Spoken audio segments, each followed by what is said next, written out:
বন্ধুরা সবাই কেমন আছো? আশা করছি সবাই খুব ভালো আছো। তো আজকে রাতে ডিনারে আমি বানাচ্ছি ড্রাই চিকেন।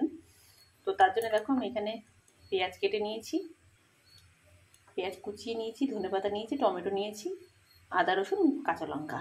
আর এদিকে দেখো দুটো আলু কেটে নিয়েছি। আর এদিকে দেখো চিকেনটা বেশ ধুয়ে পরিষ্কার করে রেখেছি। তো এই মশলাগুলো আমি পেস্ট করে নেবো, এই কুচনো পেঁয়াজটা বাদে আর ধনেপাতাটা বাদে। আর এর মধ্যে একটুখানি গোটা জিরেও দিয়ে দেবো। তো দেখো সমস্ত মশলা আমি এর মধ্যে দিয়ে দিয়েছি। এর মধ্যে এক্সট্রা করে জল দেওয়ার কোনো প্রয়োজন নেই, কারণ টমেটো আর পেঁয়াজ দিয়ে অলরেডি জল বেরোবে। তো চলো দেরি না করে আর এগুলোকে মিক্স করি। তো চলো দেখে নেওয়া যাক। দেখো খুব সুন্দর মিহি একটা পেস্ট তৈরি করেছি। বাবা, বেলডাঙা লঙ্কার পুরো ঝাঁঝ বেরিয়ে গেছে। চলো, কড়াইতে তেল দিয়ে দিয়েছি, কড়াই গরম হয়ে গেছে, তেলও গরম হয়ে গেছে। হ্যাঁ, আর তোমাদের উদ্দেশ্যে বলছি, এখনও পর্যন্ত তোমরা আমার ভিডিও দেখে যারা আমাকে এখনও পর্যন্ত ফলো করনি, অবশ্যই কিন্তু আমার চ্যানেলটিকে একটু ফলো করে দেবে। চলো আর কথা না বাড়িয়ে তাড়াতাড়ি আলুগুলো দিয়ে দিই।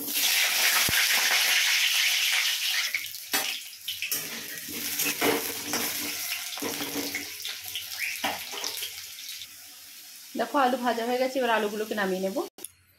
আমার গ্যাস একদমই শেষের দিকে, তাই গ্যাসটা কমালেই গ্যাসটা অফ হয়ে যাচ্ছে। তো এই টাইমে তোমরা একটু গ্যাসটা কম করেই নেবে। তো দেখো ফোড়নের মধ্যে আমি নিয়ে নিচ্ছি তেজপাতা, শুকনো লঙ্কা, গোটা জিরা, আর এখানে গরম মশলা আর কি, মানে দারচিনি, এলাচ এসব আছে, লবঙ্গ। এটা ফোড়নে দিয়ে দেবো।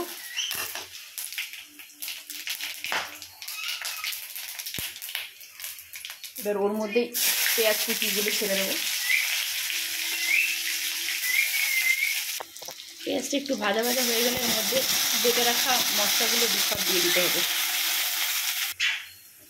তারপর তার মধ্যে দিয়ে দিতে হবে হলুদ, পরিমাণ মতো লবণ, একটু চিনি আর কাশ্মীরি লঙ্কার গুঁড়ো একটু কালারের জন্য, দিয়ে ভালোভাবে কষিয়ে নিতে হবে। দেখো বন্ধুরা, মশলাটা খুব সুন্দরভাবে কষানো হয়ে গেছে, মশলার মধ্যে তেলও ছাড়তে বেরিয়ে গেছে, শুরু করেছে। এবার এর মধ্যেই আমরা চিকেনের পিসগুলোকে দিয়ে দেবো।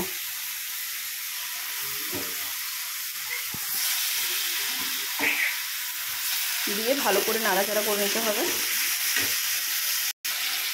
মাংসের পিসগুলো ভালো করে মাখানো হয়ে গেছে, বেশ ভালো সময় কষানো হয়ে গেছে, ভালোভাবে কষানো হয়ে গেছে। আর এর মধ্যে আলুগুলো দিয়ে দেবো। আলুগুলো দিয়ে কিন্তু ঢেকে দিতে হবে।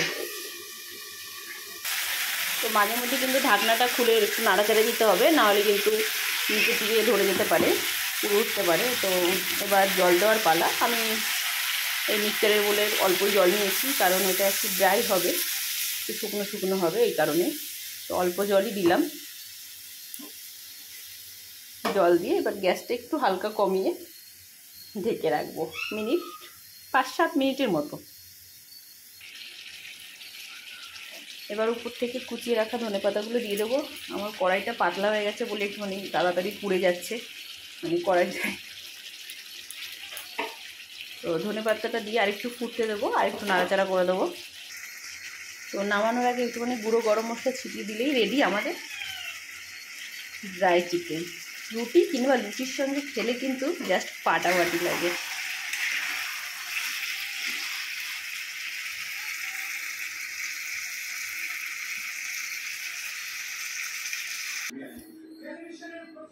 দেখো দেখতে যেমন সুন্দর হয়েছে, খেতেও কিন্তু অসাধারণ লাগে।